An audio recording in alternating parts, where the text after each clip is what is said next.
Құрметті қазақ елі, Жадырат әтеміз 4 баласымен қиын сынаққа тап болып үйсіз қалды. Құдайым кешіре гөр, өзімде де үй жоқ, білесің ғой. Ассалаумағалейкум, друзья, Қазақстан мен Грузия. Біз үйлі болдық, жеге. Біз семьяның ішінде біз ғана қалдық, ұялмаған. Даже мына шашуға қандай конфет шашатып жаттап алды ғой бар. Барбаристер келді, кірдір. Қызым, Иә? Сендер әлі өздерің үй алған жоқсыңдар ғой. Әрі бері көшіп жүріп сынып қала ма деп сувенир алдым. Досым аферист.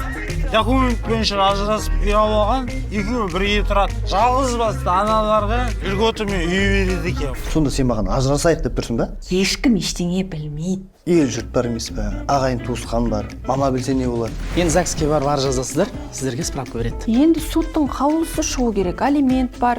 Ұрат, соғат, тепкілет. Ажырастыңдар. Алла разы болсын, аға. Енді үй алам ба? Әлі қайда, комиссия құжаттарыңызды қарайды, үйіңізге барып әлеуметтік жағдайларыңызды тексереді. Бекер келістің бар ма?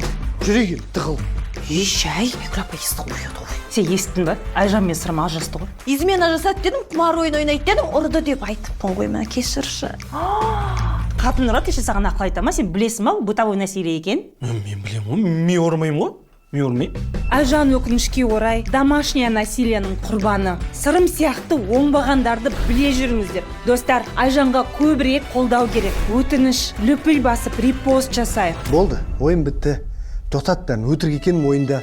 Үй алмайсың ба? Үй алам, но үй алам. Айжан, тоқтат дедің ба, тоқтат бәрін. Тоқтатпайым.